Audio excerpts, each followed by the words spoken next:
Fellow nurses, welcome back to Masterminds Nursing. We are still on the signs and symptoms of psychosis. If you have been following my videos, I am sure you are familiar with the signs and symptoms of psychosis and you are familiar with this diagram. In my previous video, I spoke about hallucinations and delusions. Today, we are going to talk about disorganized thinking, disorganized behavior, and the negative signs and symptoms of psychosis. Let's go to disorganized thinking.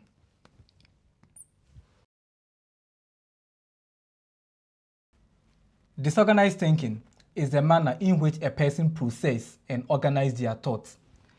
This is also called formal thought disorder, and it's about how a person is thinking as opposed to what they are thinking.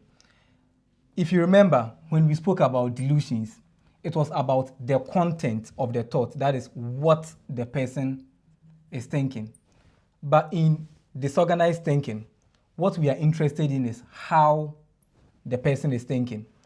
Disorganized thinking is normally inferred from the speech of the person. Obviously, there's no way you can see how a person is thinking. So the manner in which a person speaks is a very good indication of how they are processing thoughts and how they are organizing their thoughts. Examples of disorganized thinking is clank association, loose association, sequentiality, tangentiality, neologism, word salad. That shows how disorganized a person's thought is. So understand that disorganized thinking has to do with the processes involved in a person thinking rather than what a person is thinking, which is rather delusion. Let's assume I ask you the following question. How are you doing? In a normal society, the expected response is, I'm doing well, I'm not all right, depending on how you are feeling. But you answer by saying, Brenda food, Jupiter, 2 plus 2, towel, light is done. If you think about it, first of all, it doesn't make any sense. Secondly, it is not even in coherence to the question that I asked you. So this is a typical example of a disorganized thinking pattern or a formal thought disorder. The last thing on the positive signs and symptoms of psychosis we are going to talk about is disorganized behavior.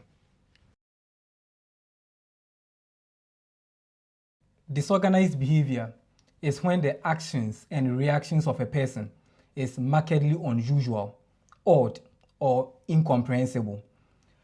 To understand disorganized behavior, let's attempt to define behavior. Behavior, in simple terms, is how a person conducts themselves. But when a person's behavior becomes disorganized, how they conduct themselves becomes unusual, markedly unusual, odd, and incomprehensible. That is strange and not even understandable to people. An example of a disorganized behavior is laughing inappropriately, for instance. In a normal society, everyone expects everyone to behave in a manner such that you laugh only when you are maybe happy or when someone says something funny or when you remember something funny. But in the case of someone suffering from disorganized behavior, they may laugh inappropriately even when they are not presented with anything that is supposed to make them laugh. Finally, we are going to talk about the negative symptoms of psychosis.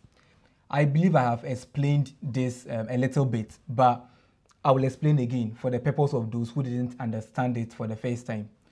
The negative signs and symptoms of psychosis are those behaviors that are present in normal people, if there is a thing like that.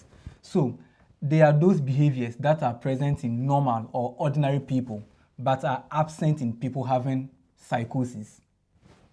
For example, a normal person or an ordinary person in society is expected to be motivated to do things. They are expected to have the motivation to go to work, for instance. But a person having a negative symptom of psychosis may be having something called evolution, where they are having an absence of volition. That is, they lack the motivation to do anything for themselves. They may also lack the motivation to speak, or they will end up expressing themselves using very fewer words. In this case, eulogia.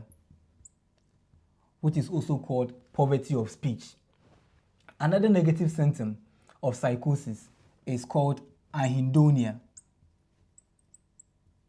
That is the inability to experience pleasure. It can be seen as withdrawal from activities that one used to enjoy. That is anhedonia, the inability to pursue pleasure or to feel pleasure. Another negative symptom of psychosis is asociality, which, as you can see, means someone who doesn't like to socialize with other people. You know, in the ordinary society, humans are meant to be social animals. That is, humans are supposed to interact with one another. But a person having a negative sign or symptom of psychosis, in this case, a normal behavior taken away from them, may lack the ability to go out and meet people. They may withdraw from society. That is asociality. And finally, I'll talk about apathy. That is feeling of indifference towards people or events. Under normal circumstances, people are supposed to have some kind of feeling towards other people, feeling towards events, and feelings towards activities. But a person having apathy, which is a negative symptom of psychosis, may lack the ability to either feel or express emotion towards other people, events, or activities. That brings us to the end of the first lecture video on psychosis, which was, like I said, a roadmap of the signs and symptoms of psychosis. In the next lecture videos, I'll be taking hallucinations, delusions, disorganized thinking, disorganized behavior, and negative signs and symptoms of psychosis, and we'll go into much details. If this video was educative to you, you can like and subscribe to the channel. As always, this is Masterminds Nursing. Class has ended.